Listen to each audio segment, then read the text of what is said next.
Ok, vou ligar a câmera. Gravação iniciada, presidente. Ok.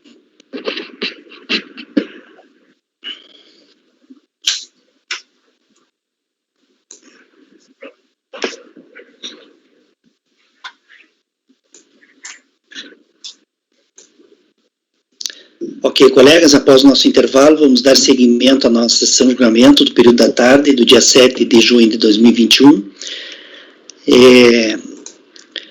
Os próximos itens da pauta são os itens 39, 40 e 41, os 3 da recorrente AC, informática e prestação de serviços informáticos, AC, informática, Luiz, o teu microfone está ligado. AC, informática e prestação de serviços limitada, são os itens 39, 40 e 41, todos de relatoria do conselheiro Francisco. Você vai fazer na ordem da pauta, Francisco? Não, a minha sugestão é fazer o 41, que o 41 é bem simples, que é uma matéria que já está, a alimentação in natura, e a questão é só a falta do PAT. E aí depois o 39, depois o 40. Porque o 39 e o 40, a matéria é a mesma, a impugnação é a mesma, o recurso é tudo a mesma coisa, só muda o ano calendário. Tá certo. Então, o 39 serve para o 40, e agora o 41 ele é distinto. Tá certo. Vou começar pelo 41. Tá. Nesses processos seus, Francisco, se for possível, você ir direto para o voto, tá? Se for possível, né? E aí, se a turma tiver alguma dúvida em relação ao relatório, você pode, alguém pergunta, você retoma o relatório, mas se puder ir direto para o voto. Colegas, então vamos fazer julgamento agora do item 41 da pauta, da contribuinte AC Informática e Prestação de Serviços, Serviço Limitada, ME. Item 41, de relatoria do conselheiro Francisco. Francisco, pode iniciar a leitura, então, do 41. Ok. Aqui é a contribuição devida pelos segurados empregados, a parte patronal e a destinada ao SAT-RAT e terceiros. Eu destaquei aí, a autuação trata de salário in natura, alimentação, e como a gente vê aí na decisão da primeira, da julgador de origem, a questão toda foi a falta de inscrição no PAT. Então, tipo de alimentação, sem conversão, sem inscrição no PAT. E aí, como é um assunto que a gente já julgou, inclusive hoje aqui de conhecimento do grupo, o contribuinte alega uma nulidade aqui que eu refuto aqui, a auto-infração, no meu entendimento, preenche todos os requisitos, então não tem, o fato de ter havido uma aferição indireta, nada macula a autuação, contribuinte deu causa, e aí eu vou lá diretamente para o voto, para o mérito. Eu faço esse registro. Inicialmente, vale registrar que nos termos vistos no relatório, juntamente com o excesso da decisão recorrida abaixo transcrito, o crédito tributário remanescente decorreu exclusivamente do pagamento de auxílio alimentação em desacordo com o PAT. E é uma matéria já tratada do grupo, o grupo já está vinculado, inclusive. Eu estou indo para a conclusão do voto. Aí é toda a fundamentação da atuação. E aí, ante o exposto, eu rejeito a preliminar suscitada no recurso interposto, mas no mérito dou-lhe provimento. É como voto.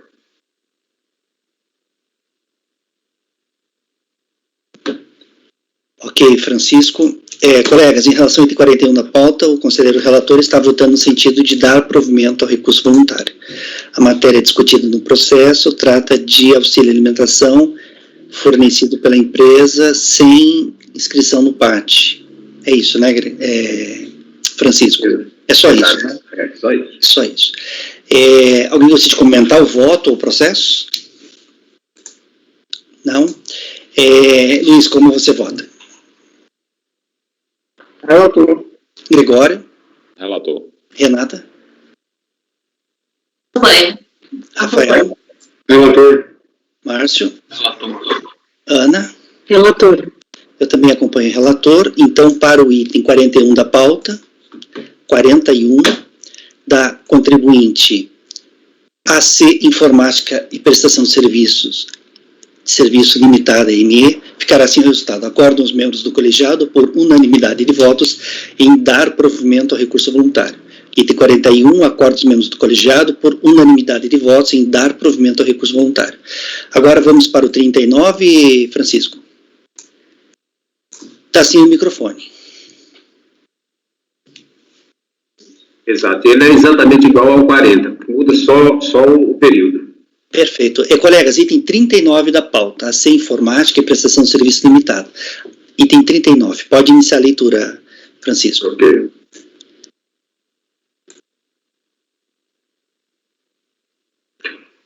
Ele é um pouco extenso, mas eu tentei marcar aí no texto aquilo que é mais relevante para a decisão. Trata-se de recurso voluntário interposto contra a decisão de primeira instância que julgou procedente em parte a impugnação apresentada pela contribuinte com o fim de extinguir crédito tributário decorrente das contribuições devidas à parte patronal e aquela destinada ao JURAT. No relatório eu marquei alguns pontos relevantes. Está destacado aí. Inicialmente verificamos que o objeto de todos os contratos firmados entre os contratantes e a contratada, sem formato de prestação de serviço limitada, era a contratação de serviço de limpeza e conservação dos estabelecimentos das contratantes. E aí aqui ele traz uma fundamentação, a gente vai aprofundar ela mais lá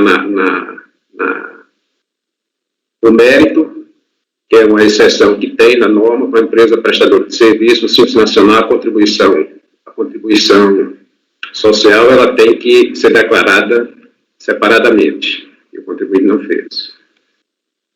Isso aqui ele vai lá no mérito, a gente destaca melhor. O fato de não declarar parte das remunerações dos segurados em GFIP e não recolher as mesmas constitui, em tese, o ilícito penal constante do artigo 337-A do Código Penal Brasileiro, sonegação de contribuições previdenciárias. Pelos fatos acima, será formalizada a representação fiscal para fins penais junto ao Ministério Público. Isso aqui são trechos do relatório. A informação vou passar, porque ela vai ser enfrentada na mesma matéria lá no mérito. É um relatório extenso, copiado da decisão de origem.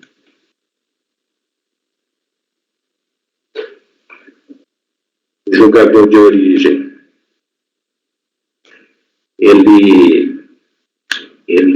eu vou ler essa emenda aqui, ele julgou parcialmente procedente a impugnação, admitiu as compensações,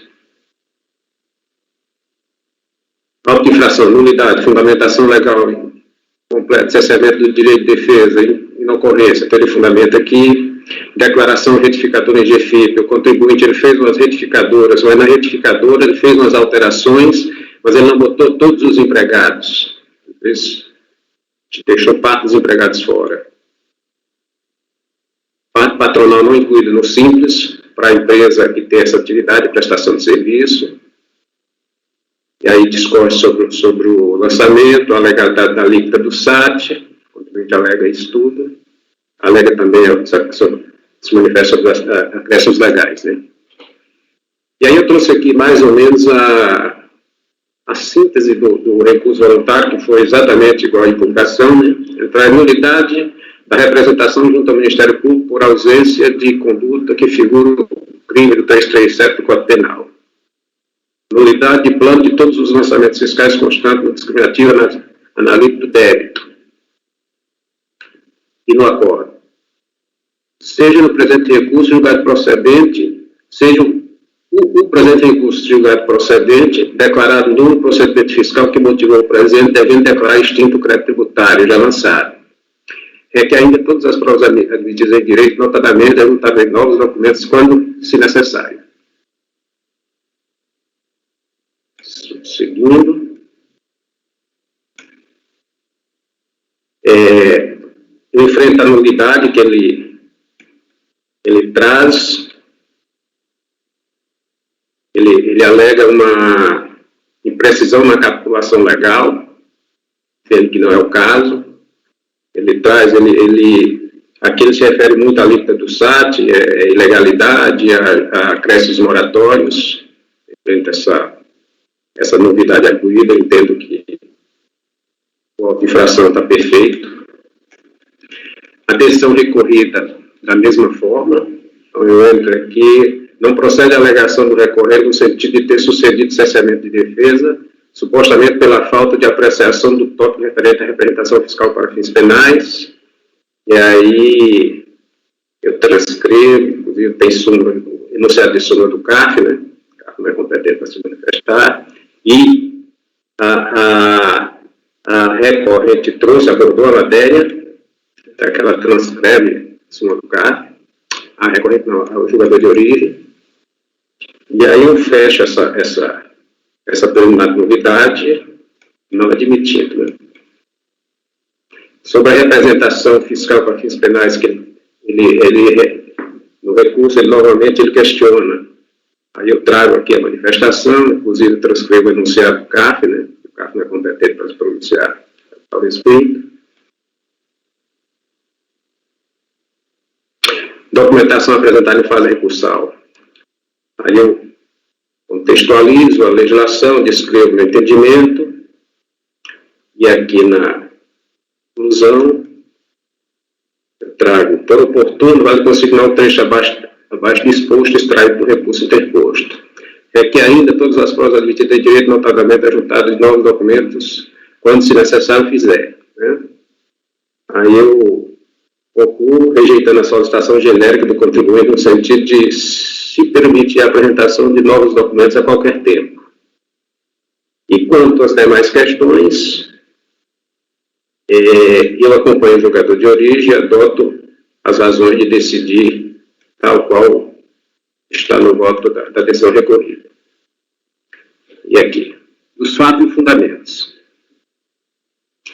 De acordo com o artigo 18, parágrafo 5º, C, inciso 6º da Lei Complementar 123 de 2006, as empresas prestadoras de serviços de vigilância, limpeza ou conservação não está incluída a empresa. Não está incluída no Simples Nacional a contribuição patronal previdenciária, ou seja, o Simples Nacional não substitui a cota patronal nesses casos. Aí transcreve a legislação. Eu faço um destaque aqui nessa parte, que ele aborda mais especificamente. Verifica-se que a norma regente no Simples Nacional criou uma categoria de empresas que, apesar de serem optantes ao pagamento simplificado dos demais tributos, não tiveram as contribuições sociais patronais substituídas pela alíquota sobre o faturamento e, expressamente, devendo elas serem recolhidas segundo a legislação prevista para os demais contribuintes ou responsáveis. Ademais, como observado no relatório fiscal, a autuada deveria ter informado em GFIP no campo simples, como não optante, para que se processasse os efeitos tributários para a correta apuração do valor devido à Previdência Social.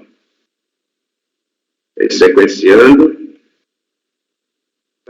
fundamentando, tópico a tópico, dos débitos levantados. A impugnação apresenta alegações de diversos documentos comprobatórios que foram confrontados com as informações no relatório fiscal e nas tabelas integrantes e complementares, mediante conferência nos sistemas de registro de dados da Receita Federal do Brasil, referente aos dados da GFIP e GPS, e constatou-se a correção do procedimento fiscal. Aí ele vai elencando aqui algumas situações. Lançamento das contribuições sociais não incluídas no Simples. Aqui ele aborda mais profundamente a situação, o contexto das ocorrências. A gente já citou lá a legislação. Salário base de contribuição. Os valores apurados da auditoria fiscal consideraram somente a parte patronal, visto que a parte referente ao segurado não foi incluída no lançamento, portanto, não foi considerada devida. Além disso, os valores lançados de base de cálculo já têm excluído as deduções de salário maternidade e salário família, e são compatíveis com os valores impugnados pelo sujeito passivo. C.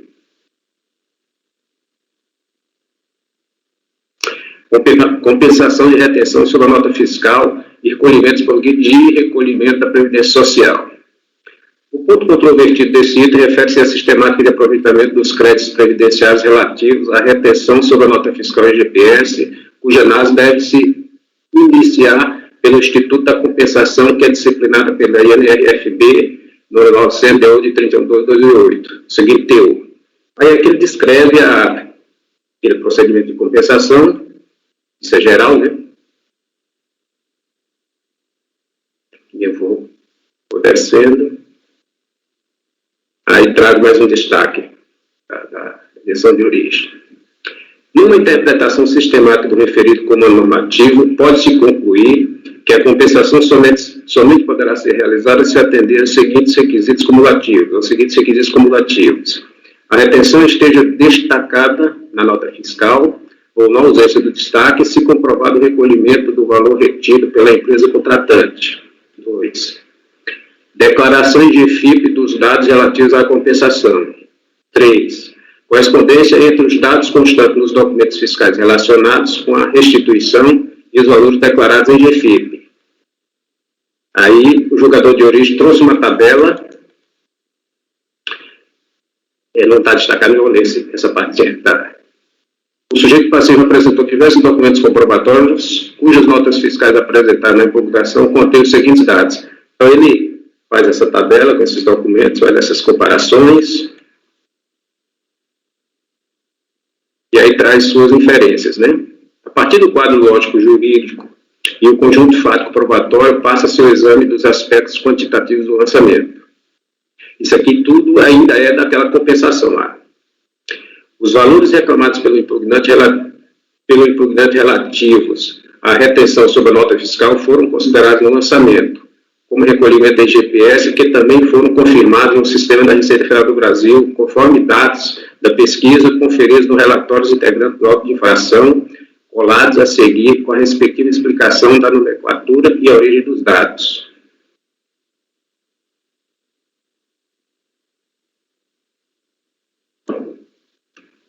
Aí ele destaca aí o documento, as competências. Isso é uma tabela mostrando a discriminação dessa tabela embaixo, da seguinte, na qual ele identifica os saldos. E aí traz 2. Da análise dos dados, verifica-se que houve a compensação dos valores em destaque em nota fiscal em datas que foram recolhidos e se identificou que em 3 competências, outubro de 2008, novembro de 2008, dezembro de 2009, houve sobra e excesso de crédito que não foram aproveitados no lançamento. 3.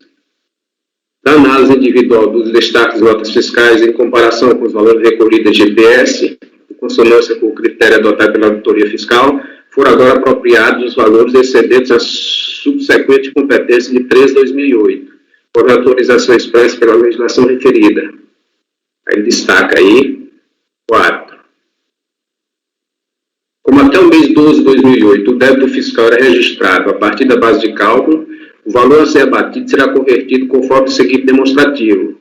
Aí ele faz o cálculo aqui, demonstra aqui a apuração.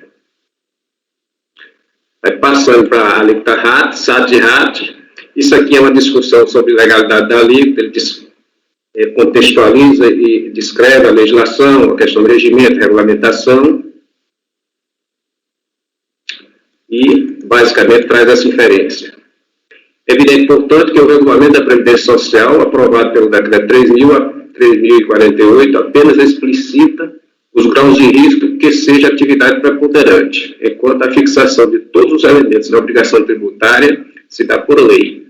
Deveras, respeito ao artigo 97 do CTM e aos princípios constitucionais tributários, a Lei 8.202 define o fato gerador e o seu sujeito passivo, fixa a base de cálculo e a alíquota aplicável, ou seja, o decreto não cria qualquer obrigação nova, ou ônus às empresas, apenas regulamenta a contribuição para o SAT, tratada na lei.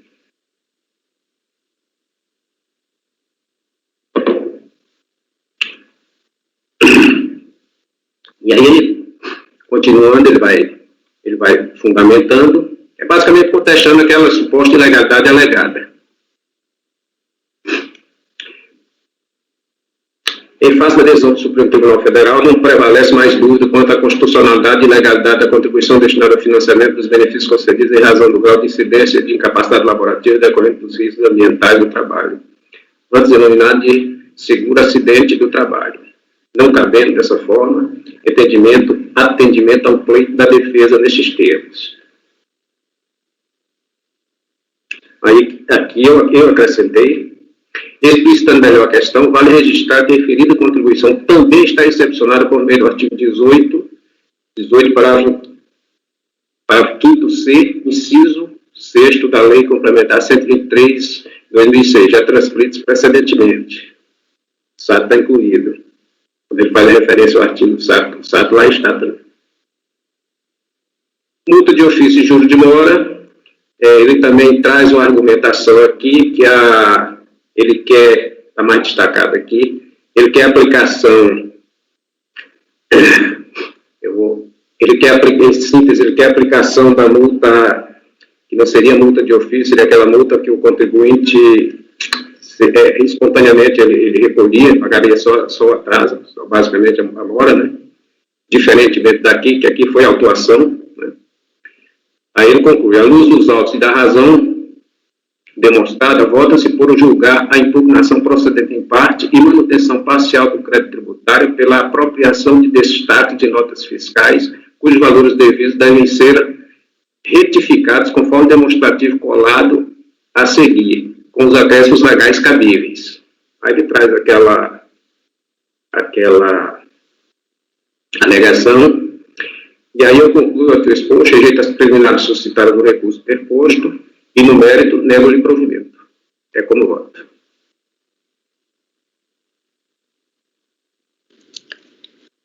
Ok, Francisco.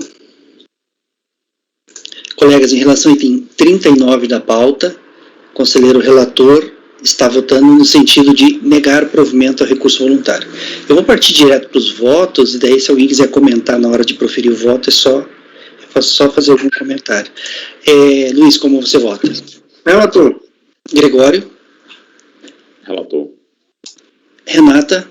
Acompanho. Rafael? Relator. Márcio? Acompanho. Ana? Relator. Eu também acompanho. Então, para o item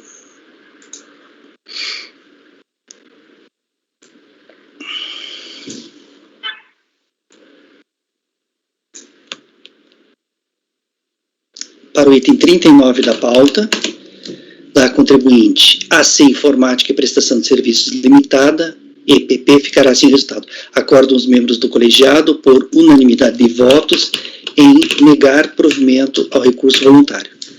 Item 39, acordam os membros do colegiado por unanimidade de votos em negar provimento ao recurso voluntário. Próximo item da pauta agora é o item 40. Pode iniciar, Francisco. Os fundamentos são os mesmos. Aqui muda só o ano base. E alguns valores. Eu vou então lá direto no voto, que os fundamentos a gente já viu nesse anterior.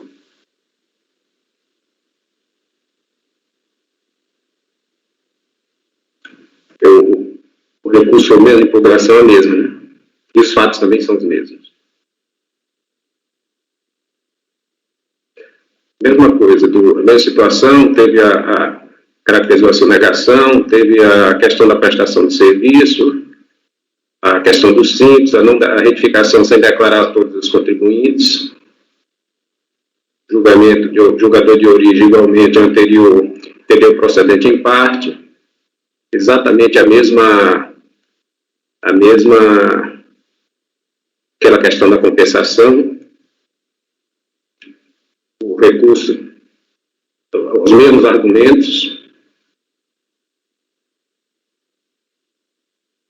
a nulidade aqui eu enfrento igualmente ao anterior, os fatos são os mesmos, a impugnação é a mesma, o recurso é o mesmo, nulidade da decisão recorrida igualmente, a questão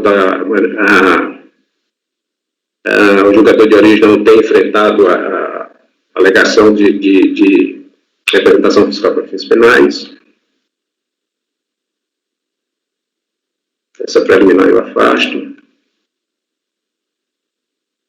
Na representação penal específica aqui, eu trago, inclusive, o enunciado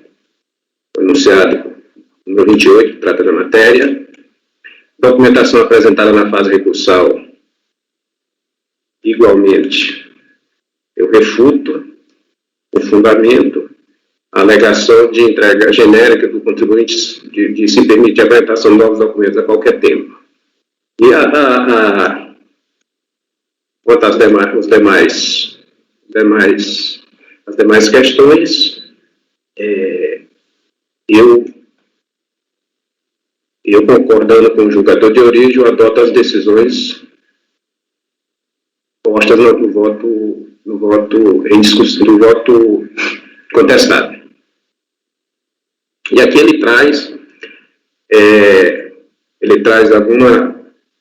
enfrenta aqui a questão das nulidades, aí a gente já leu do outro, a Previdência Social, da GFIP, se faz primeiro terminou, GFIP, aquela GFIP que foi retificada, mas não foram com todos, retificou a GFIP, mas não foram todos os contribuintes. Situação igual ao voto anterior. A questão aqui da prestadora de serviço, de acordo com o artigo 18c, parágrafo 5º, 18, parágrafo 5º, 6 e 6 da Lei Complementar 123, as empresas prestadoras de serviço de vigilância, limpeza ou conservação, não está incluída no Simples Nacional a contribuição patronal previdencial, ou seja, o Simples Nacional não substitui a cota patrimonial nesses casos. Situação semelhante, que a gente já leu no outro voto. Então, vou adiantando, está destacado aí aqui, igualmente o outro, lançamentos não incluídos do Simples, ele estabelece cada letra, salário de base de cálculo, as compensações, igualmente o voto anterior, e vai mudar só os valores de competências. Ele traz a tabela, ele constrói a tabela, igual foi feito no voto anterior. Aqui ele está explicando cada item, os procedimentos adotados, os valores. Aqui ele descreve, tipo, as colunas da tabela embaixo, está na sequência, identifica esses saldos.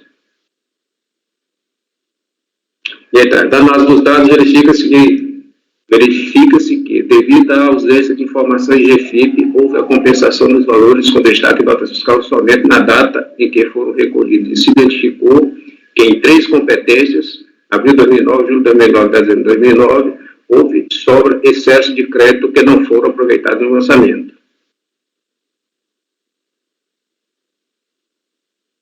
Da análise individual dos destaques das notas fiscais em comparação com os valores recolhidos em GPS, em consonância com os critérios adotados pela autoridade fiscal, foram agora apropriados os valores de destaque das notas fiscais nas competências identificadas. Aí ele traz aqui, aí passando para o tópico satirada a ilegalidade alegada, igualmente o processo anterior, ela é refutada, a contextualização, toda a fundamentação, com os destaques, igualmente está destacado no voto anterior. Questionamento da multa de ofício e multa de mora, exatamente igual à decisão anterior, então estou passando a sequência. E aí, trago aqui o fechamento do voto da decisão de origem. À luz dos autos e da razão demonstrada, vota-se por julgar a impugnação procedente em parte e manutenção parcial do crédito tributário pela apropriação de destaque de notas fiscais cujos valores devidos devem ser retificados, conforme demonstrativo colado a seguir com os acréscimos legais cabíveis. E aqui ele faz o destaque.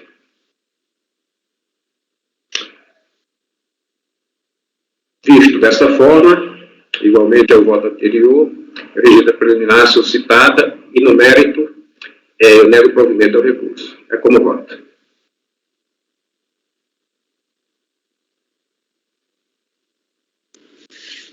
Ok, Francisco. Colegas, em relação ao item 40 da pauta, o conselheiro relator também está votando no sentido de negar provimento ao recurso voluntário. Vamos aos votos. Luiz, como você vota? Relator. Gregório? Relator. Renata? Acompanho o relator. Rafael? Relator, presidente. Márcio? Relator. Ana? Relator. Eu também acompanho o relator. Então, para o item 40 da pauta, ficará assim o resultado.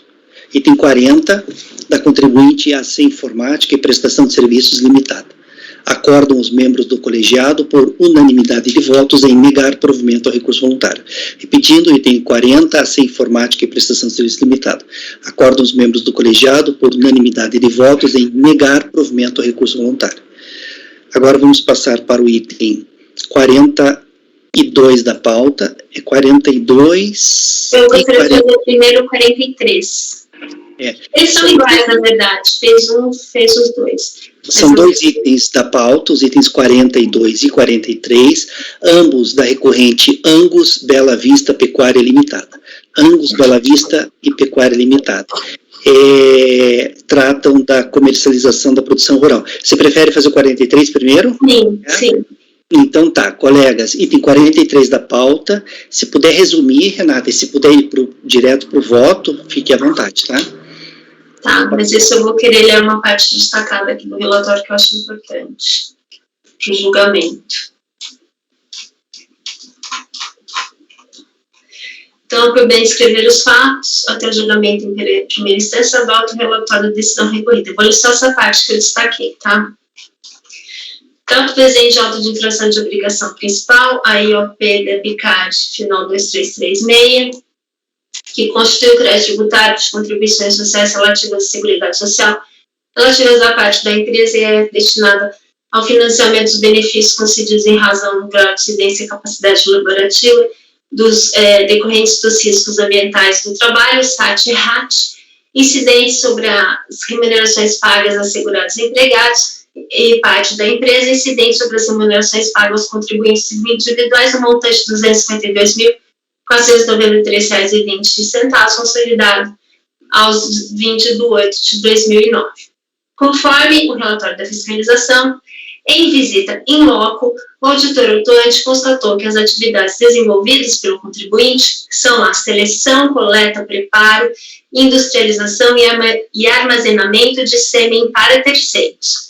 O sujeito passivo entregou, antes do início da ação fiscal, GFIP com salários e prolabore pagos, nas quais utilizou o FPAS 604, o qual prevê apenas a incidência de 2,7% sobre os valores pagos a segurados e empregados referentes a terceiros, salário, educação e INCRA. No entanto, ainda de acordo com o relatório fiscal, pelo exercício de atividade de industrialização de sêmen, que caracteriza atividade econômica autônoma, quer seja comercial, industrial ou de serviço, nos termos do artigo 240, inciso 22, combinado com o artigo 250, parágrafo 2º da Instrução Normativa MPS-SNP número 3 de 2005 e alterações posteriores, o enquadramento correto é o FPAS 787, que prevê as alíquotas de 20% referente à parte patronal, incidente sobre os valores pagos aos segurados empregados e contribuintes individuais, 3% referentes ao RAT e 5,2% referentes a terceiros, salário, educação, INCRA e SENAR, incidente sobre os valores pagos aos segurados empregados. As contribuições previdenciárias descontadas dos segurados empregados foram recolhidas tempestivamente antes do início da ação fiscal e os recolhimentos da parte patronal e terceiros, também anteriormente efetuados, foram deduzidos dos valores apurados. Tempestivamente, o sujeito passivo contestou o lançamento, apresentando em síntese as seguintes alegações. Conforme seu contrato social, tem por objeto a importação, exportação, industrialização e comercialização de sêmen e embriões, inclusive a prestação de serviços, encontrando-se devidamente registrado no Ministério da Agricultura, Pecuária e Abastecimento, nos exatos termos da sua portaria, número 25 de 93, enquadrando-se, portanto, na categoria de agroindústria, com total submissão ao disposto no artigo 22A da Lei 8.212/91, na redação dada pela Lei 10.256 de 2001, que prevê a substituição da folha de salários como base de cálculo para as contribuições previdenciárias, parcela do empregador, pela receita bruta proveniente da comercialização de sua produção.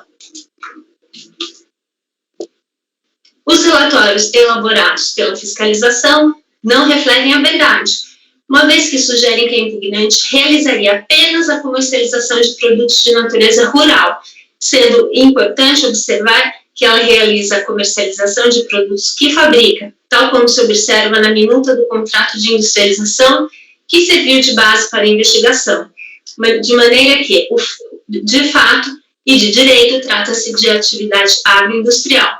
A fiscalização entendeu por bem considerar o artigo 35A da Lei 812 e o artigo 44 da Lei 9.430 como embasamento para a aplicação da multa, o que é incorreto, por terem sido tais dispositivos introduzidos pela Lei 11.941 de 2009, que é posterior ao período fiscalizado, não podendo, pois, serem aplicados por tratar-se de penalização mais gravosa ao contribuinte.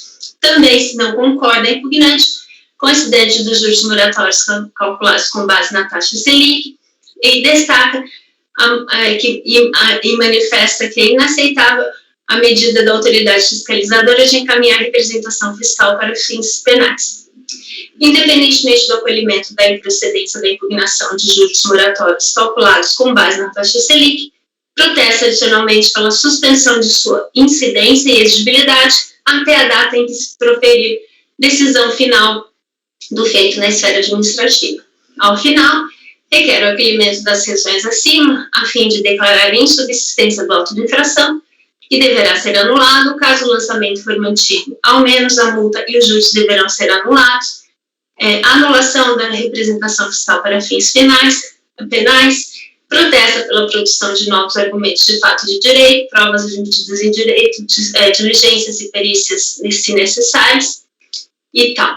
Em 7/10/2009, foi protocolado requerimento solicitando recebimento de consulta formulada à Secretaria da Fazenda do Estado de São Paulo, bem como sua resposta para remessa a esta DRJ, quer dizer, a esta DRJ, porque eu estou aproveitando o relatório.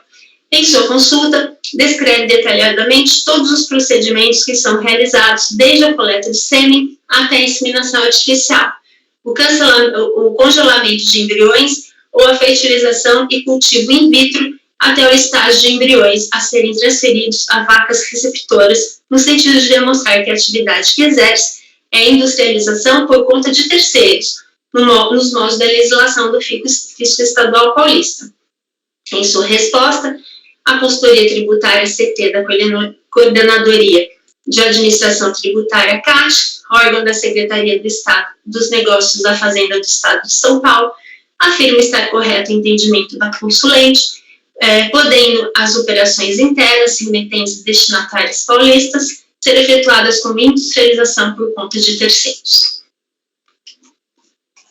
Então, a impugnação apresentada pelo contribuinte foi julgada improcedente pela DRJ,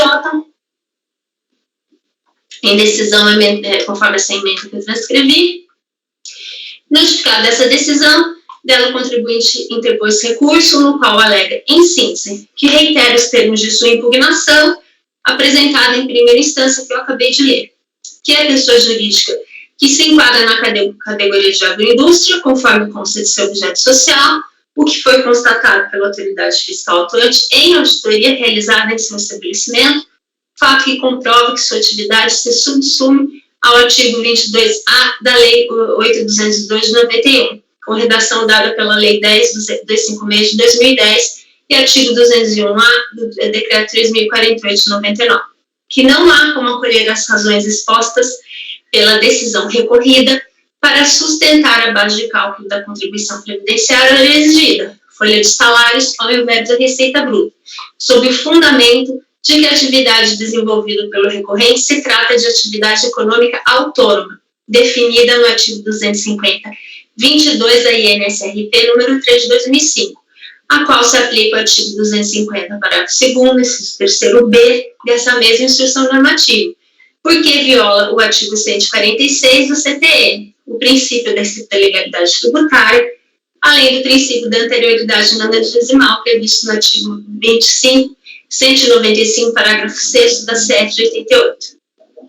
Em momento nenhum, a autoridade sequer sugeriu a existência de conduta ilícita de natureza penal. Ao contrário, pelos argumentos feitos, constata-se que há, no caso, apenas uma divergência de natureza interpretativa da norma jurídica, e não nenhuma conduta do recorrente por meio dos seus administradores de praticar crime contra a ordem tributária a justificar a representação fiscal para os fins penais.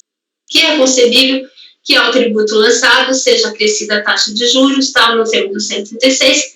Eu vou pular essas razões, tá, porque basicamente são as mesmas, tá? Então vamos lá para o voto. O que era de importante era aquela parte destacada. O recurso é tempestivo e preenche os demais requisitos formais de admissibilidade, razão pela qual o delinquente. Então, trata-se de recurso voluntário interposto do acordo, que julgou improcedente impugnação apresentada contra o auto de infração, lavrada para a constituição do crédito tributário de contribuições à Seguridade Social, relativas à parte de empresa e é destinado ao financiamento dos benefícios concedidos em razão do grau de incidência de incapacidade laborativa, decorrentes dos riscos ambientais do trabalho, JURAT, incidentes sobre as remunerações pagas aos segurados empregados, contribuintes individuais, no período de 1 de 2005 a 2 de 2002, inclusive 13º salário, o valor total de 252 mil e esses quebradinhos, consolidado até 20 de 8 de 2009. Relata a autoridade fiscal atuante que o contribuinte, antes do início da ação fiscal, houver entregado de FIP com salários e prolabore pagos, nas quais utilizou o código FPS 604, que prevê apenas a incidência de contribuições a terceiros, salário, educação e INCRA, a alíquota de 2,7% sobre os valores pagos aos segurados empregados, quando correto, no seu entendimento, seria ter se utilizado do Código 787, que prevê alíquotas de 20%, referência à parte patronal, incidente sobre os valores pagos aos segurados empregados e contribuintes individuais, 3% referência ao RAT e 5,2% referente a terceiros, incidente sobre os valores pagos aos segurados empregados.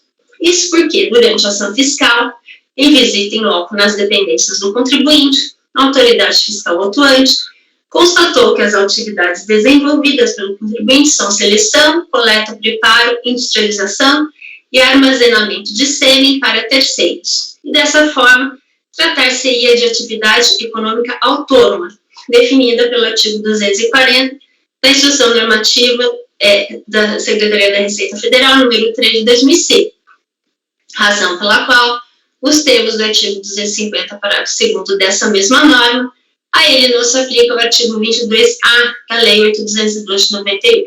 O julgador de primeira instância ratificou esse entendimento sob o argumento de que a autoridade fiscal atuante afirma ter constatado que a atividade do recorrente caracteriza-se como atividade econômica autônoma, conforme a definição contida na INSRF 3 de 2005, e a execução de atividade econômica autônoma exclui a aplicação da substituição das contribuições previdenciárias sobre a folha de pagamento pela calculada sobre a comercialização da produção rural, conforme também previsto na IE SRP 3 de 2005, em seu artigo 250, parágrafo 2º, inciso 3º, a linha B. Em seu recurso voluntário, o recorrente alega que se trata de categoria de agroindústria, conforme consta de seu contrato social, e que esse fato foi constatado pela própria autoridade fiscal em visita realizada em suas dependências no curso da ação fiscal, o que comprova que sua atividade se enquadra no artigo 22A da Lei 8.212, com redação dada pela Lei 10.256 de 2010, e no artigo 201A do Decreto 3.048 de 99. Pois bem, então, da base de cálculo da contribuição cobrada e da atividade do contribuinte. Conforme relatório fiscal da infração, de folha 72, a ambos Bela Vista Pecuária Limitada e seus escritórios e estabelecimentos conceituam-se como empresa, dedicam as atividades de importação, exportação, industrialização e comercialização de sêmen e embrião inclusive prestação de serviços nos termos da Portaria 25, de 5 de setembro de 96, da Secretaria de Desenvolvimento Rural do Ministério da Agricultura e Abastecimento. Foi apresentado o certificado de registro de estabelecimento no Ministério da Agricultura, Pecuária e Abastecimento, expedido em 18 de 2 de 2009, para a área de material de multiplicação animal, nas atividades de produtor, importador, exportador e prestador de serviços, classificado como sêmen bovino e embriões bovinos, desde 25 de 3 de 99. Em visita in loco na Fazenda Boa Vista, no dia 26 de junho de 2009, visitamos as instalações da fazenda, escritórios, baias de animais para descanso, exames veterinários, central de coleta, análise, classificação, controle, preparação e industrialização de sêmen e armazenamento, tendo constatado que a única atividade do contribuinte é a seleção, coleta, preparo, industrialização e armazenamento de sêmen para terceiros. Aí, aqui onde está destacado em amarelo. No entanto, o contribuinte apresentou tempestivamente, antes da início da ação fiscal, a GFIPS, com salários e prolabore, e usou o código 604. No entanto, o enquadramento correto é 787.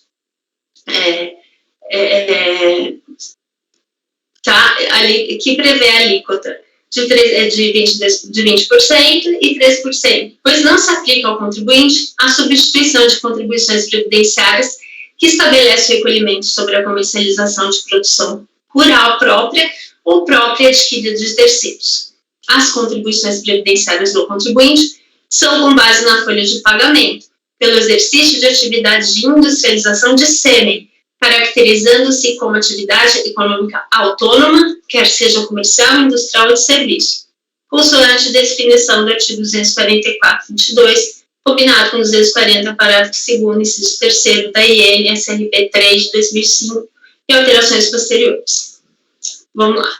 O artigo 22A dispõe o seguinte: a contribuição devida pela agroindústria, definida para os efeitos desta lei como sendo o produtor rural, pessoa jurídica, cuja atividade econômica seja a industrialização de produção própria ou de produção própria e adquirida de terceiros, incidente sobre o valor da receita bruta proveniente da comercialização da produção, em substituição prevista no inciso 1º e 2º artigo 22 dessa lei, e aí aqui estão as alíquotas.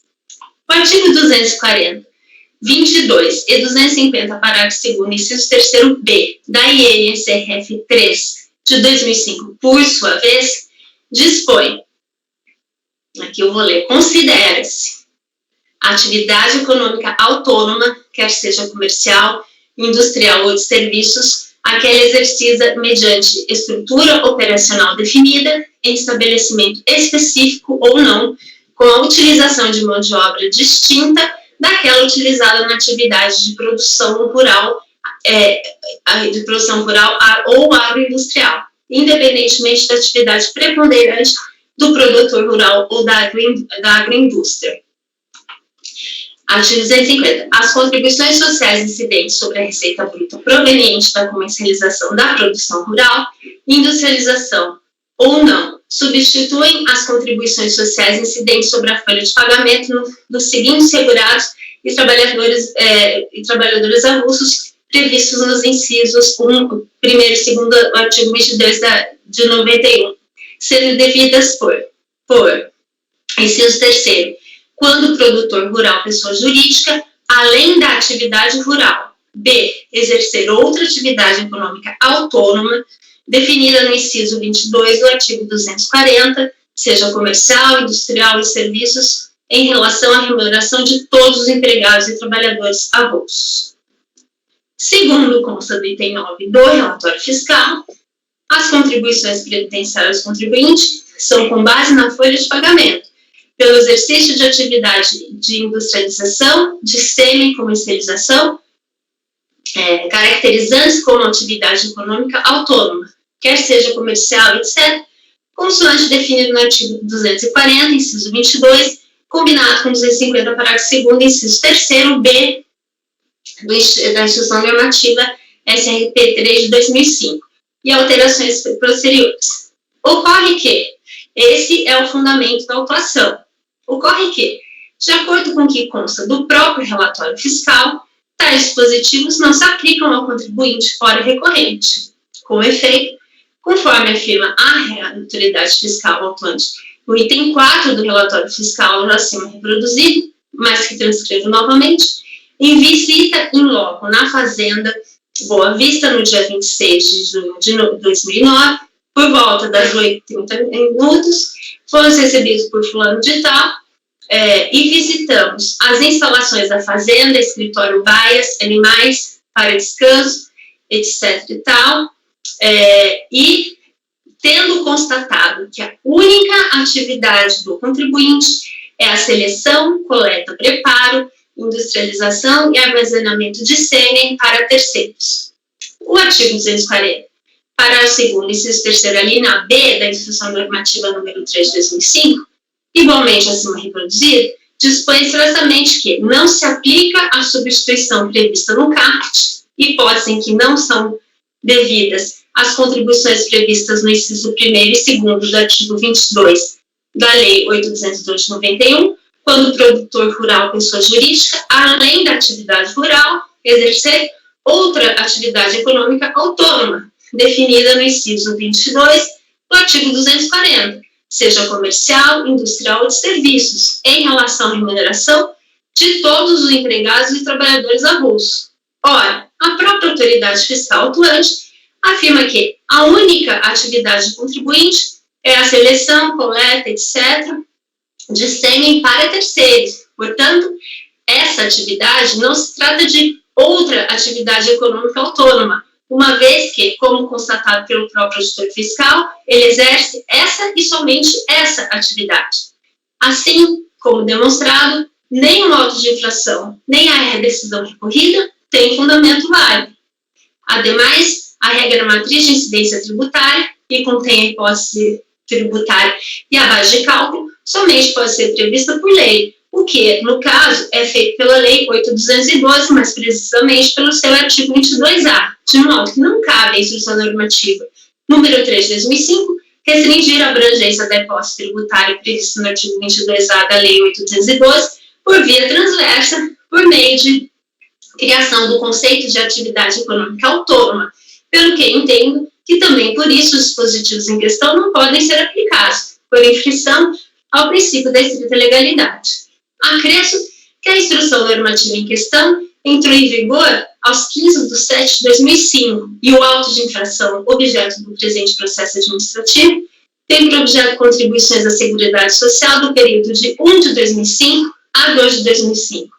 Ou seja, essa norma jamais poderia ser aplicada aos fatos anteriores à sua vigência. E acrescento ainda que, embora não se trate de lei, mas de instrução normativa, entendo que ela também deve ser aplicada ao artigo 195, parágrafo 6º da CF, no que diz respeito aos dispositivos que, como os ora tratados, impliquem em aumento do ônus tributário ou tratamento mais gravoso ao contribuinte, pois onde existe a mesma razão fundamental, prevalece a mesma regra de direito.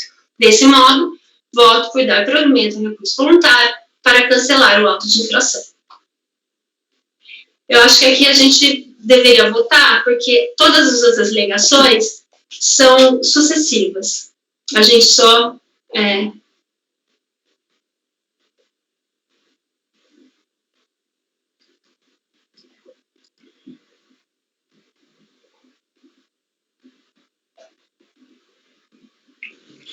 Ok, Renata.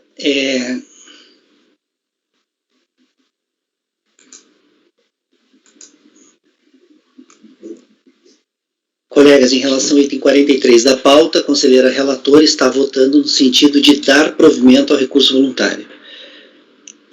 Alguém gostaria de comentar o voto da relatora ao processo?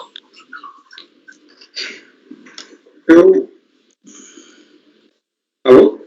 Pode falar. Pode falar. Eu vou pedir vistas, presidente. Eu vou dar uma olhada. A Renata fez uma abordagem profunda aqui.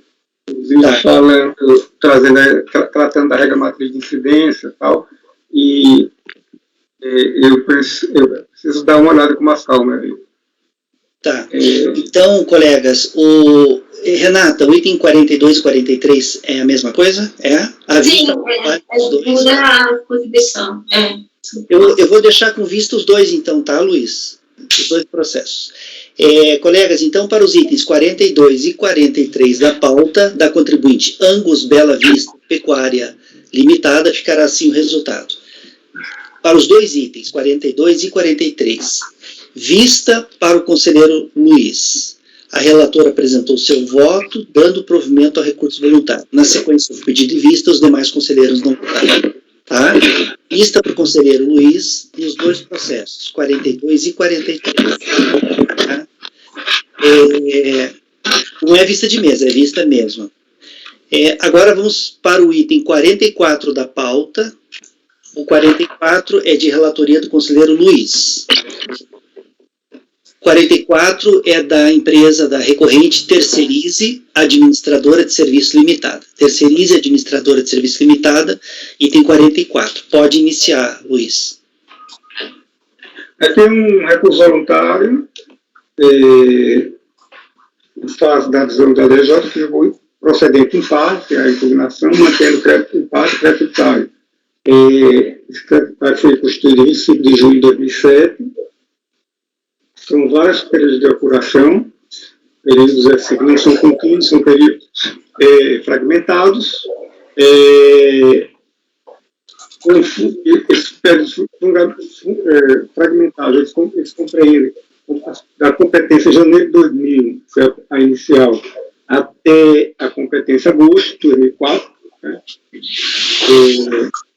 Confundem contribuições sociais previdenciárias, um retorno aí, em contribuições sociais previdenciárias devidas ao Fundo de Previdência e Assistência Social, parte da empresa e do segurado, ou seja, patronal e segurado, né? Pela remuneração de contribuintes individuais em face das remunerações pagas aos sócios da empresa, contabilizados irregularmente em várias contas e com diversos históricos, dentre eles distribuição de lucros aos sócios, só detectado pela análise de documentos que originaram lançamentos contábeis.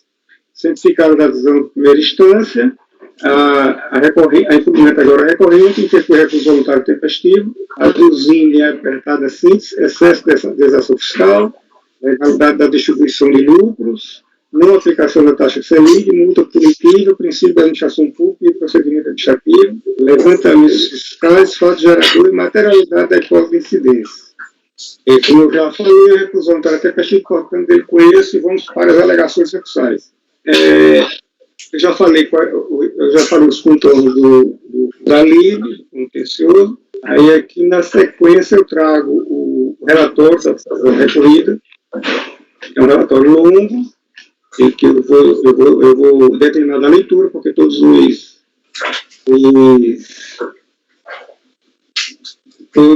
os conselheiros estão tendo acesso à leitura do documento, e o contribuinte, por óbvio, tem pleno conhecimento também. Aí, em sede de recurso voluntário, a recorrente repete os argumentos da impugnação sem aduzir novas razões de defesa perante a segunda instância. Aí eu inicio, preliminarmente, entende destacar que a decisão ocorre reconhecendo a decadência em face das competências compreendidas. Foi isso aqui que deu a procedência em parte, tá? Foi dar reconhecimento parcial da decadência. Ela reconheceu as competências pela regra especial do artigo 150, parágrafo 4 do CTN, em face das competências de janeiro de 2000 a 11 de 2000, inclusive. Certo? Então, feito esse recorte pela DJ, remanesce em litígio o crédito tributário relacionado às competências de 12 de 2000 a agosto de 2004. Eu não fiz nenhum juízo de valor acerca da parte que foi provida pela DJ. Eu estou partindo do ponto seguinte, que é o crédito remanescente. No mérito, a recorrente, no seu recurso voluntário, abre um capítulo intitulado Preliminares, que, na verdade, há duas questões que se confundem com o próprio mérito. Portanto, com este será apreciado. Com relação a essa exceção, aí aqui tem várias considerações acerca do excesso de sanção, que a DJ, no entendimento, enfrentou a matéria de forma exaustiva e conclusiva,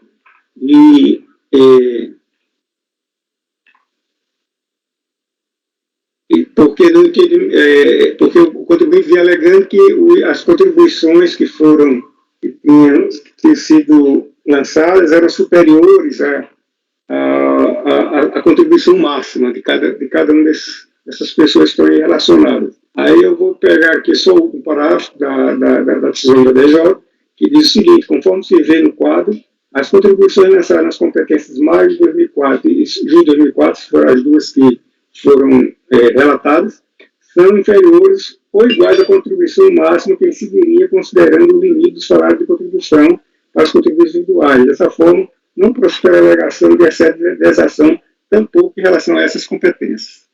Aí aqui eu entendo que não merece reparos, a recorrida nesse ponto. No que diz respeito à distribuição de lucros, impede esclarecer que a autoridade lançadora, ao efetuar o lançamento, apenas fez a substituição do fato à norma na espécie do artigo 52 da Lei 8212, era aquela redação antiga e vigente à época dos fatos, que é de uma clareza indiscutível, que a empresa em débito para com a Seguridade Social é proibida. Aí tem aqui os dois deônticos, os dois modais deônticos de proibido, né? É proibido que distribuir bonificação e dar ou atribuir cota ou participação dos lucros. Com as condutas aqui estão qualificadas pelo modal deôntico proibido, e essa redação só viria a sofrer alteração apenas em 4/12/2008, com a alteração da medida provisória 449, posteriormente convertida na Lei 11.940 em 2009, a oportunidade que o débito, ao obstar a distribuição de lucros, passou a ser aquele não garantido, ou seja, houve uma adjetivação do conceito do débito, que seria obstar a distribuição de lucros. A discussão aqui, antes de mais nada, cabe esclarecer que a gente não vai discutir aqui a definição de conceitos, o que deve ser garantido, o que não é. Aqui é a aplicação pura e simples do artigo 52, que vigente à época, né, que deixava bem claro, baixava estar em débito, não tinha nenhum adjetivo, né. Nessa perspectiva, a ascensão das suficiências das alegações da recorrente, tendo em vista que resta comprovar nos autos que a época da lavratura da notificação fiscal, em apreço, ocorreu distribuição de lucros aos sócios cotistas, aplicando-se a norma então vigente.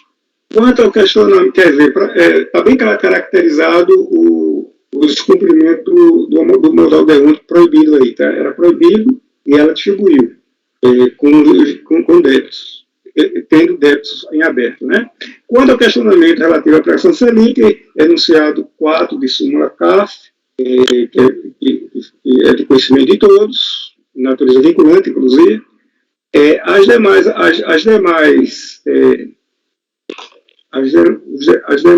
alegações,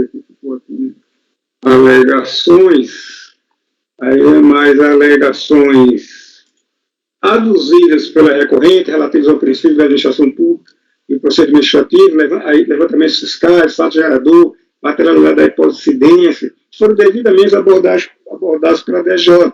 E, ademais, não tratam de matérias fáticas ou de direito que possam incidir o lançamento em livre. Ele faz, assim, questões, ele traz, assim, questões até meio que de princípios, assim, ao falar dessas matérias, e que a DJ enfrentou devidamente, não merecendo maiores considerações. Assim, em face das alegações, eu entendo que não merece reparo a decisão recorrida, que Frises mostrou muita competência técnica e jurídica no trato dos argumentos aduzidos pelo impugnante, agora recorrente. Isso posto, voto por conhecer recurso voluntário e negado o provimento, presidente.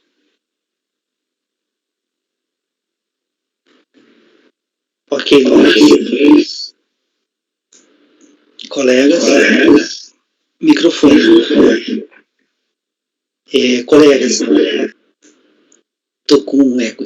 Em relação ao item 44 da pauta, o conselheiro relator está votando no sentido de negar provimento a recurso voluntário. Vamos direto aos votos. Se alguém quiser comentar na hora do voto, pode comentar ou fazer algum esclarecimento. Gregório, como você vota? Luiz, para a aplicação desse artigo 52 aí, com a redação vigente à época dos fatos, você está considerando como débito existente o débito que foi objeto do presente lançamento?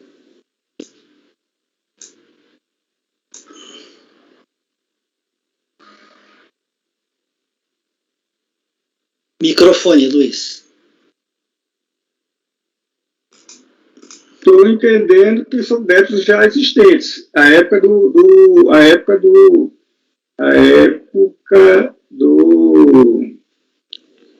lançamento, Gregório. Mas foram apurados, esses débitos existentes, foram esses que foram apurados pela fiscalização objeto aí do lançamento.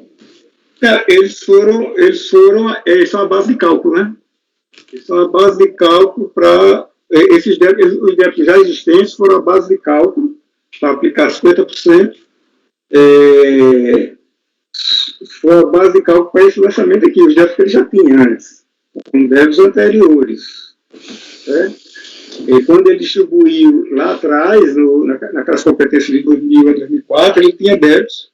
Ele tinha débitos, esses débitos foram a base de cálculo para esse lançamento aqui, que é 50% do valor distribuído, né? Do valor distribuído. Presente, uma vista de mesa. Ok. Porque, olha só, você já pediu, mas eu só expressei, porque eu não li, como relatórios são longos, e para não perder muito tempo, eu não li tudo. Mas quando ele fala que da legalidade da distribuição de livros, defende a interessada a legalidade da distribuição de lucros, por estarem todos débitos suspensos. Mas são débitos antigos que ele tinha para com o INSS, certo? Por força de parcelamento especial. Ele estava parcelado, além de estarem totalmente garantidos por rolamento de bens. Ele está dizendo que a rolamento de bens garante crédito, tá, né? A seguinte, se faz histórico da Lei 46, aí ele tenta enquadrar na Lei 4357, que é aquela lei que adjetivou os créditos depois da 11.941, que esses débitos tinham que ser débitos não garantidos. Aqui esses débitos. Só que a lei, na antiga redação, quando estava vigindo essa distribuição aqui, bastava que você tivesse débito. Não queria saber se estava parcelado, se estava isso, se tinha rolamento, se bastava que tivesse débito. Esse foi o racional do lançamento. O fundamento, o espectro foi esse daí. Só para esclarecer o seu pedido de vista. São débitos anteriores que estavam ele tinha, na época que ele distribuiu, que estava em vigor a redação do artigo 52, lá da Lei 8212. E 5 anos depois, o último foi em 2004, né, em 2009 foi alterado e ficou alinhado com aquela Lei 4357. E trata exatamente que tem aquela adjetiva, não é qualquer débito, é o débito não garantido, né? Isso na época que ele distribuiu não existia esse adjetivo. Tempo rege o ato. Então, eu estou aplicando aqui a legislação do direito material. A relação jurídica de direito material que existia era essa. Mas é só para esclarecer o seu pedido de vista. Eu só adiantei isso daí.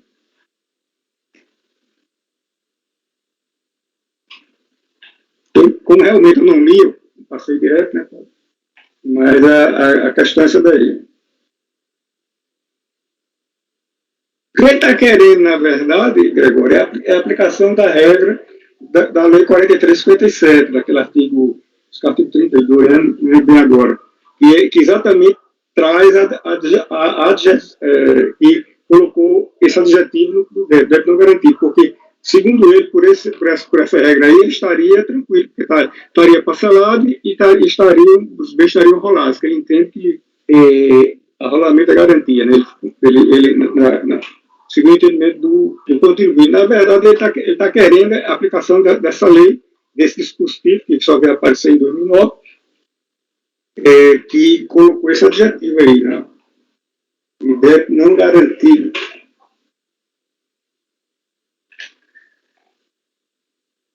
Aí aqueles débitos que ele tinha naquela época, quando ele distribuiu o crédito, foi a base de cálculo dessa multa que ele está recebendo agora. É bem simples, tem muita conta, mas é bem simples. O racional é bem simples. Não tem muita dificuldade, não.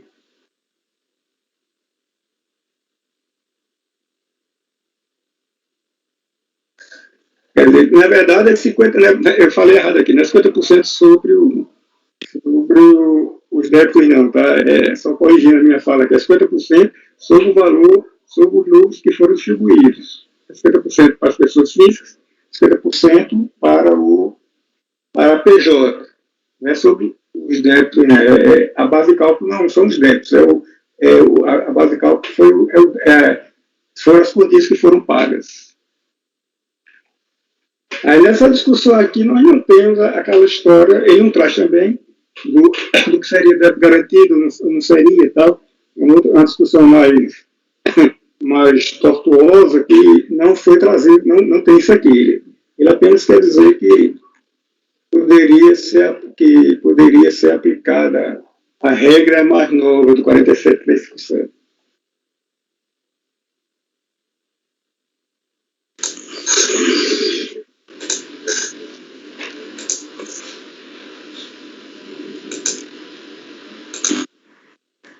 Pronto, voltei. Estão me escutando? Então, deu uma caída aqui no negócio. Já terminou, Luiz? Podemos seguir. Só expliquei, porque agora ele fez a pergunta. Não, tranquilo. Eu escutei uma boa parte do que você falou.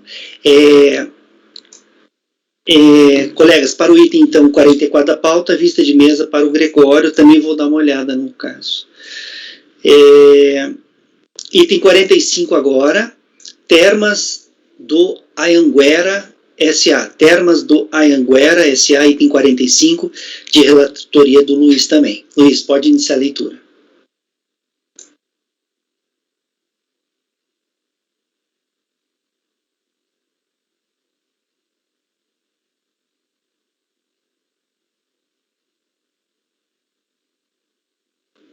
Está sem microfone, Luiz. Luiz, sem microfone. Foi constituído em 2006, servidor de 2006, as competências 4/2003 a 09 de 2006, com fundo em contribuições sociais previdenciárias correspondente à parte do segurado, não descontada, não é aquela que foi descontada, não é a apropriação dela, foi não descontada.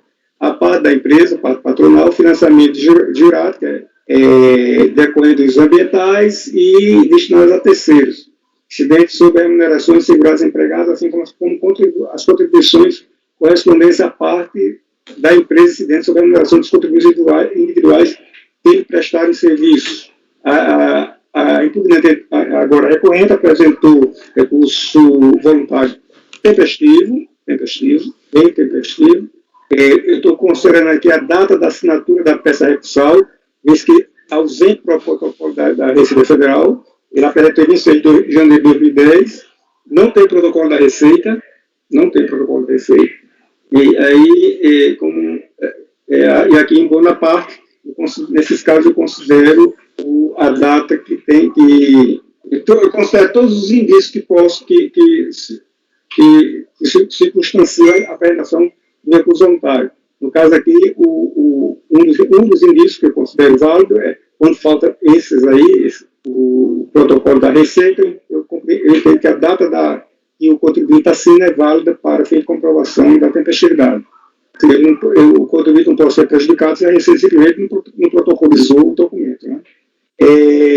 Aí aqui, sendo procedente, recurso voluntário, eu trago aqui ele trouxe uma preliminar de falta de objetividade na capitulação legal de infração e no mérito a nulidade do processo fiscal por inconsistência dos débitos levantados e inobservância de normas do ordenamento jurídico que erram de vício do procedimento fiscal. Eu trago aqui o relatório da decisão recorrida, que é um relatório bem circunstanciado, longo. No julgamento de primeira instância da RJ decidiu pelo provimento parcial da impugnação, vez que procedeu à retificação do salário de contribuição no levantamento FPG, conforme proposto pela autora fiscal notificante, com a emissão do dado retificado. Em sede de recurso voluntário, a recorrente reitera, em linhas gerais, os argumentos aduzidos na peça impugnatória. Né?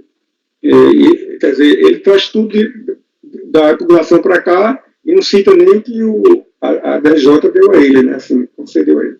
Preliminarmente, A recorrente dos fatos de objetividade na capitulação legal, o auto de infração, tendo em vista que, no seu entendimento, a autoridade fiscal não procedeu a clara e completa fundamentação legal, maculando assim o lançamento de forma institucional e processamento de defesa. Não assiste razão à recorrente. Com efeito, verifica-se que na NFLD em questão a fundamentação legal encontra-se exposta detalhadamente por competência e por rubricas, de forma clara e completa no anexo FLD, Fundamentos Legais do Débito, folha 51/55, permitindo a perfeita compreensão dos fatos geradores, bem assim da capitulação legal a qual sucumbe. Ademais, além do FLD, acompanha o lançamento de outros anexos, que o integram e conferem uma visão circunstanciada dos fenômenos tributários abrangidos pelo lançamento, a saber, o DAD, DSD, IPC, CORESP, vínculos, RL, RDA, RADA, bem como o relatório fiscal de folhas 6466, feito pelo próprio, além de relatórios que já acompanham a notificação fiscal, gerados pelo próprio sistema, ainda tem um relatório fiscal elaborado pela autoridade fiscal. No que diz respeito às questões de meta, a recorrente alega nulidade do lançamento, alega nulidade do processo fiscal por inconsistência dos débitos levantados e inobservância de normas do ordenamento jurídico, que é erro de início do procedimento fiscal. O plano convém esclarecer que o fato de DG ter reconhecido a decorrência de diligência, os recolhimentos já realizados pela recorrente no âmbito da reclamatória trabalhista e com base naqueles retificados débitos, ao contrário de ensejar a nulidade do lançamento, denuncia, na verdade, que a autoridade julgadora de primeira instância procedeu ao devido controle de legalidade do lançamento. É dizer, o lançamento não estava derivado de vício quando da sua Constituição, mesmo que os recolhimentos aduzidos pela recorrente não eram de conhecimento da autoridade fiscal lançadora, havendo sido apresentados apenas em sede de impugnação. Nesse ponto, merece destaque do voto contor da decisão hostilizada. É que tem a parte tanto no relatório como no voto, que trata exatamente da diligência, de como a DRJ procedeu. Aí, indo para o final, assim, quanto à inobservância de normas do ordenamento jurídico que erram de vício do procedimento fiscal, ao recorrente aduz de forma genérica que alegou diversos vícios que maculam a atuação do ente fiscal durante o processo, no qual a recorrida alega não poder considerar devida a sua obrigação de se seguir as leis em vigor. Eu coloquei 5, porque eu não entendi bem isso aqui não, tá? Essa alegação aqui. Eu coloquei 5, eu fiz transcrever o que foi escrito. Ora, da apresentação do procedimento fiscal, não se vislumbram vícios de ilegalidade e ou inconstitucionalidade alegadas pela recorrente, vez que a constituição do lançamento obedeceu ao rito processual estabelecido no decreto 7235, bem assim a materialidade dos fatos geradores previstos na Lei 8212/1921. Contudo, com fulcro nesse contexto argumentativo, voto por conhecer a recurso voluntário e negado provimento.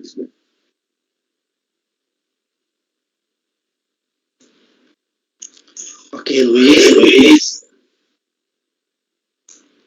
Colegas, tem 45 da pauta. O microfone para nós. Para o item 45 da pauta, o conselheiro relator está votando também no sentido de negar provimento ao recurso voluntário. Vamos aos votos. Eu só queria fazer uma consideração. Nós tivemos um voto hoje, que foi um retorno de diligência, que foi uma situação semelhante a essa.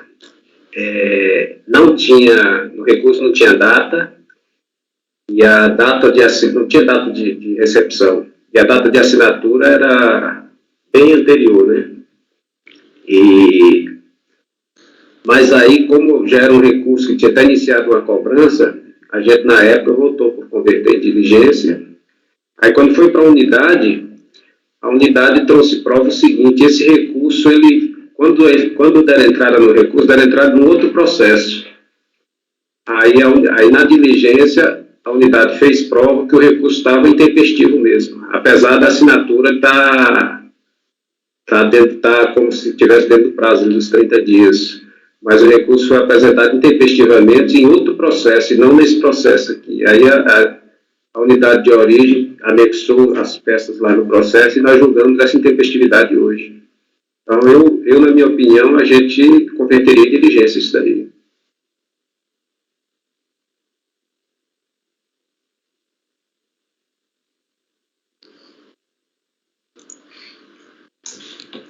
Colegas, vista de mesa então desse aqui, tá? Item 45 da pauta, quero dar uma olhada com mais calma.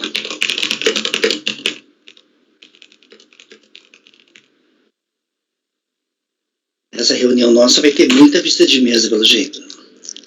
Mas tudo bem. Ossos do ofício. Então, esse foi o item 45 da pauta. Nós 5h51. Dá tempo da gente fazer o próximo, que seria até os próximos. Gregório, você acha que não? Meio complicado, né? Os teus também são, Ana, os teus também são meio complicados para fazer nesse tempo que falta? O meu é meio grande, esses dois. Apesar de eles serem os dois iguais, eles são...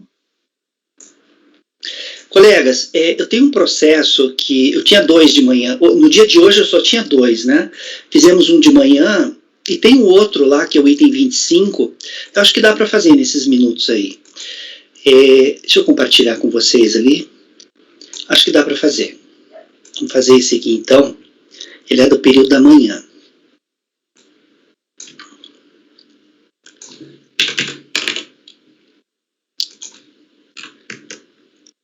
Só um instante.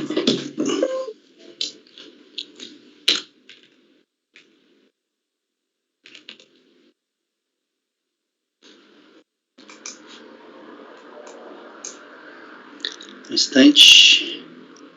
Deixa eu compartilhar aqui. Acho que dá tempo da gente fazer nesse finalzinho do expediente. Deixa eu compartilhar aí com vocês. Dia 7.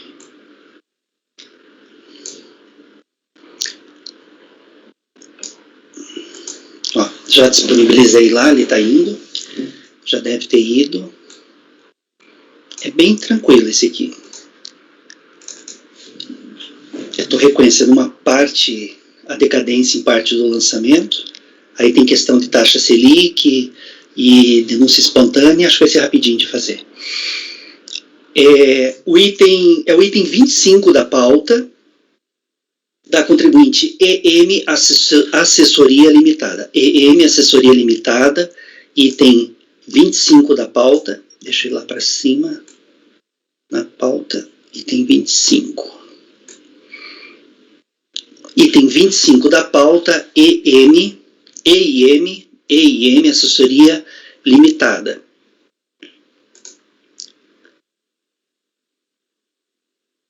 No meu voto eu coloquei EM, mas na verdade é E. Só que acho que não sei se ele vai aceitar aquele caractere que é um E diferente. Eu vou colocar aqui, vamos ver se ele aceita depois. EIM Assessoria Limitada. Vamos lá ao voto então. Fazer um resumo do relatório, já passo para o voto. Item 25 da pauta. Tá?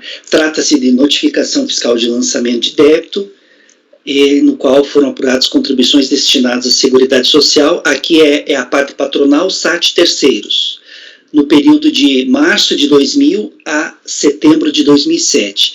Segundo o auditor notificante, os valores declarados pelo notificado em GFIP foram confrontados com os valores, com os recolhimentos efetuados. Foi um batimento GPS e GFIP. Ao julgar a impugnação, o contribuinte notificado ingressou com impugnação. Ao julgar a impugnação, a sexta turma da RJ em Recife concluiu pela procedência do lançamento. Cientificada da decisão por instância, a contribuinte interpôs recurso voluntário. Eu trago ali as alegações recursais. Alega decadência, questiona a taxa Selic e alega denúncia espontânea. Vamos ao voto. Recurso voluntário é tempestivo e atende aos demais requisitos. Da alegada decadência. Segundo a recorrente, a notificação fiscal de lançamento de débito seria inválida por não atender aos critérios legais, uma vez que apurou crédito extinto pela decadência referente às competências de janeiro de 2000 a agosto de 2002. Pois bem, quando do lançamento fiscal, bem como da decisão recorrida, vigia para fins de decadência a regra do artigo 45 da Lei 812. Então, quando do lançamento e da decisão por instância, o prazo para lançamento era de 10 anos. Aí teve a mudança, né, a súmula vinculante número 8, e aí eu vou passar ali no voto para aquele parágrafo que diz assim, ó, no caso em tela. No caso em tela, o lançamento fiscal diz respeito às competências de março de 2000 a setembro de 2007 e foi cientificado a recorrente em 17 de setembro de 2007. Desse modo, caso houvesse antecipação do pagamento, estariam atingidos pela decadência, nos termos do artigo 150, parágrafo 4 CTN, as competências de março de 2000 a agosto de 2000. Contudo, segundo o discriminativo analítico de débito de folhas 10 a 42 e o relatório de documentos apresentados de folhas 87 a 80, não, tem uma coisa errada aqui, 17 a 86, eu vou colocar em vermelhinho aqui, segundo o discriminativo analítico de débito e segundo o relatório de documentos apresentados, nesse período só houve o recolhimento da contribuição dos segurados, nesse período de março de 2000 a agosto de 2000, período que estaria atingido pela decadência pelo 150. Só houve recolhimento de contribuição dos segurados, enquanto que a NFLD em questão abarca apenas o lançamento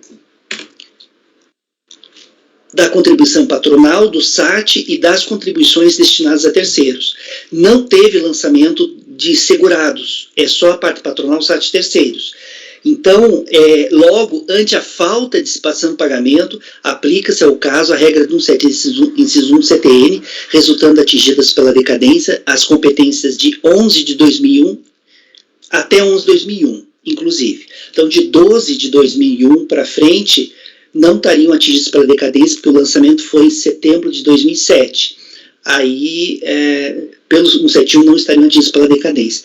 Vejam, a empresa recolheu só a contribuição do segurado, a parte patronal, os terceiros não recolheu nada. Aí a fiscalização lançou isso que a empresa não recolheu. Aí por isso que eu estou entendendo que não houve antecipação do pagamento. Ela recolheu uma contribuição que nem é dela, que é do segurado, né? Descontado do segurado. Da alegada denúncia espontânea. Segundo a defesa, a fiscalização teria se baseado nos documentos emitidos pelo próprio contribuinte, o que caracteriza a denúncia espontânea, impossibilitando a incidência de multa. A esse respeito, trazemos à baila o seguinte excerto da decisão recorrida. No ponto destacado na impugnação relativa à exclusão da multa por denúncia espontânea, o notificado não mencionou o ponto crucial do dispositivo artigo 138 do CTN, por ele mesmo citado.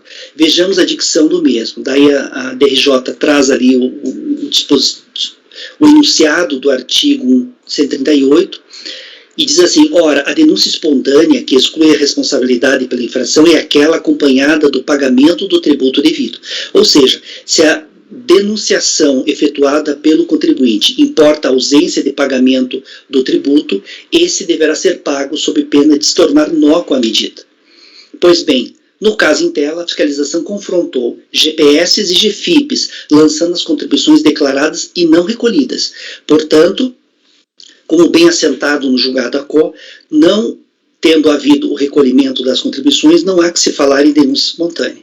E da taxa Selic, o contribuinte questiona a taxa Selic, eu trago a súmula CARF número 4, que fala que se aplica aos créditos, a juros pela taxa Selic, e eu destaco que as súmulas do CARF são de observância obrigatória pelos conselheiros. Conclusão, isso posto, voto por acolher a prejudicial de decadência, colocar assim, acolher parcialmente a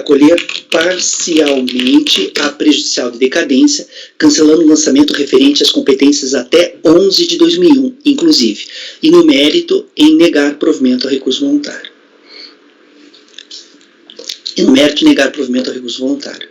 Esse é o voto. Provimento parcial, cancelamento do lançamento até 11 de 2001.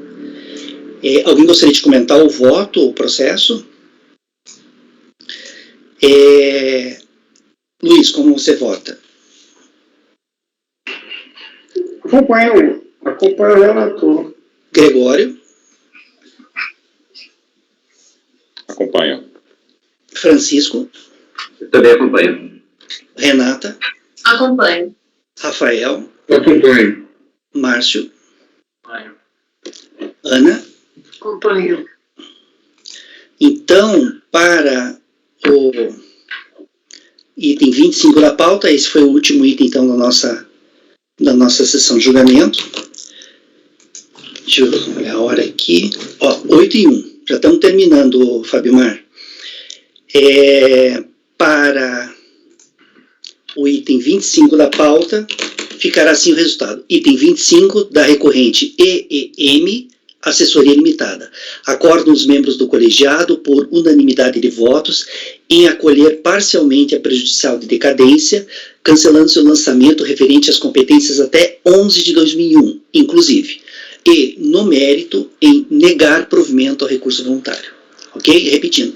Item 25, acordam os membros do colegiado, por unanimidade de votos, em acolher parcialmente a prejudicial de decadência, cancelando seu lançamento referente às competências até 11 de 2001, inclusive. E, no mérito, em negar provimento ao recurso voluntário. Colegas, essa foi a nossa sessão de julgamento do dia de hoje, dia 7. Vamos encerrar agora a nossa sessão de julgamento e vamos retomar a nossa reunião amanhã às 9 horas da manhã, ok? Rafael e Fabimar podem encerrar a gravação.